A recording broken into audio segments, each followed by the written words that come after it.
And cheers, everybody. What is going on, y'all? So you might be noticing it's a little bit of a different scene if you're watching the video than the home studio. And in fact, I am in Tucson, Arizona right now at Canyon Ranch. Shout out to Canyon Ranch. Amazing health and wellness spa and facility. I came here to do a little bit of a business trip, a little bit of research, and also kind of level myself up as a coach. So I wanted to share with you guys, I just wrapped up a nutrition consult with one of their nutritionists, and I wanted to share some of the topics. Specifically, we posted about this in our LOF University group. So if you guys aren't in that, go to the link below. You can check it out right over here. It's our private Facebook group.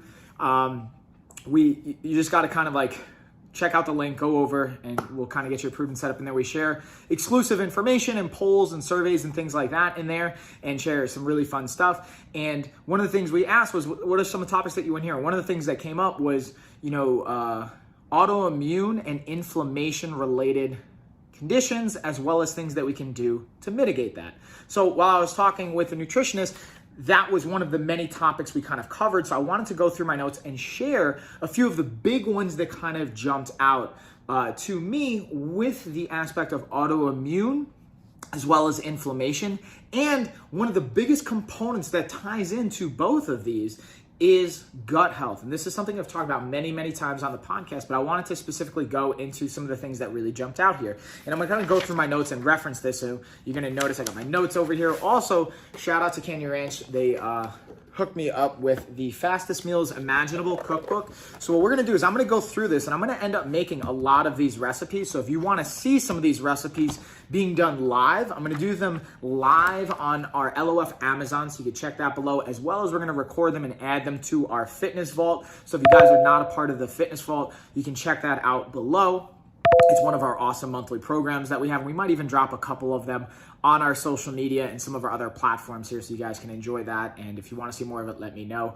But I just wanted to highlight that. And going back to autoimmune related conditions and inflammation specifically, one of the big things that I underlined here that we were talking about was the role that the gut will have on that. And one of the other things I wanted to highlight, because this has come up time and time again in a variety of different things. We talked about last week, Chuck and myself, on fad diets and some of the things. And I brought that up with the nutritionist. And, keyword was balance, but also the idea of looking at blue zones. And for those of you that may not be familiar with what's a blue zone, Mike, what are we talking about? So blue zones are areas in the world where people are living 100 and over. So that is a big kind of indicator to the sustainability of a lot of nutrition protocols, because I brought up like carnivore diet and keto and all these other things.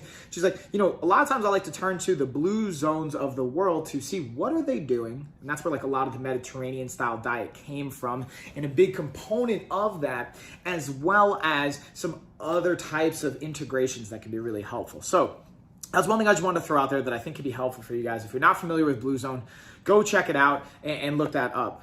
Also, kind of digging into this topic of both autoimmunity as well as inflammation, and digging into like fibromyalgia, rheumatoid arthritis in general, and just a variety of different inflammation.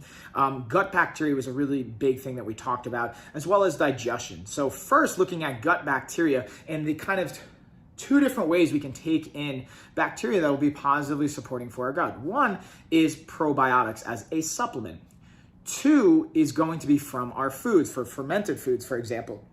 So even with the nutritionist, I tend to agree with her on this, is being able to use fermented foods first and foremost. Supplements can be a great option, and if it's not something that you are confident with certain types of foods and fermented foods, or foods that are going to have a higher strain of bacteria that we want, and I'll put more resources below to kind of cite some of this, because I'm kind of referencing off the notes, and I'll provide you guys more resources, and I can even elaborate this on a part 2 if you want me to provide you more on the different strains of bacteria that can be helpful. And some of the kind of information that they're going to share with me, because they're going to follow up and send me some emails. So I wanted to be able to at least right off of this, while this is fresh in my brain, share this with you guys. And we can always do a part 2 here. And I even have Chuck come on board, me and him can have a discussion on this. But fermented foods, first and foremost, are going to be your best source there. Then looking at supplements. Now, the downside to supplements, once you take it, it's going to kind of go in, do its job, and then run through your system in about 24 hours. So it's not going to be as consistent there or as long term. It's going to have something you have to consistently do from a supplement perspective. But when you have fermented foods, it can actually completely change the actual bacteria in a long-term sustainable way. So that was like a big one I wanted to share with you guys. Now you might be saying, all right, Mike, fermented foods, what are you talking about? So we're looking at like kimchi, for example, pickled foods. And that doesn't just mean like regular pickles, like you have to have certain types of bacteria flourishing for it. So if you guys do have questions, feel free to reach out to us. We're happy to dig into that. If you're a client of ours, we can even have a digger kind of conversation about that and maybe even provide a resource.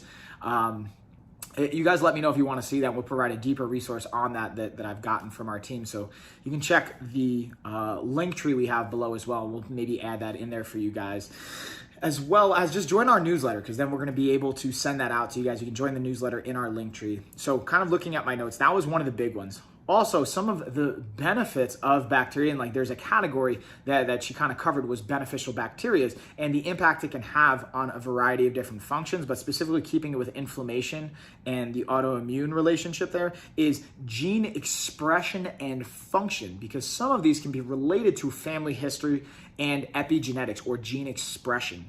So keeping that in mind is a big one. So at the end of the day, the big takeaway for me was when we're looking at autoimmune and inflammatory based conditions or experiences is leveraging our gut health as a huge factor. That's the big thing I wanted to highlight and spend pretty much all the time on. Now there's also, we can leverage exercise because there can be benefits of oxidative stress there and the impact that can have. And that's like a whole nother potential topic in and of itself, but definitely keeping it in the nutrition theme, turning to fermented foods and probiotics. And I'll even put some, again, more resources and links below in our link tree, and we'll update that. Again, join our newsletter if you want to see more on that. But that's something I just wanted to share with you guys really quick. Keeping it simple. I don't want to go too crazy, and I can go on a whole conversation. So then if you guys do want to see, we'll probably end up doing a part 2 next week when I get back, having Chuck come back on the podcast. Me and him will break this down, interpret this information a little bit more. I'm going to give you guys a podcast, an episode fresh right off the top. With that being said, again, I just want to highlight the actionable step for autoimmune related, whether it's rheumatoid arthritis, fibromyalgia, those are the 2 big ones. But like anything related to autoimmune conditions, there's a variety of different conditions out there, is again, leveraging gut health, turning to fermented foods, even, fermented yogurt, kefir, kimchi, those types of options as a food source first and keeping it regular in your system. And then if you're going to go with probiotics, making sure you continue with that, because again, they're not going to necessarily do what it wants or flourish the bacteria by itself for long term. It's going to be basically a 24-hour component of it. And then some of them different strains, like I've talked about, like megaspores and things like that, which is a probiotic company I've worked with a clinical nutritionist that I've taken myself, that can have a long-term compounding effect, but you still have to routinely take it once a week. Those can be great options. So that's the actionable takeaway. And that's a really big one I wanted to touch on, because that was a highly requested topic around autoimmune related conditions and inflammation. So with that being said, y'all, again, check the resources below. If you're part of the Fitness and Nutrition Vault, check that. We're going to be updating it with some of the great recipes that I mentioned. Again, fastest meals imaginable. And if you're not, you can get signed up for our Fitness and Nutrition Vault below in the link tree, as well as you can join our pro coaching program. Our next nutrition course is going to be coming out in a couple months. We're going to do another 28-day nutrition course live, probably for New Year's. You can always sign up for it and do it on your own, asynchronized by yourself. And then if you're not following us on social media and our other online platforms, please do so below, and I will check you guys later. Yeah, y'all.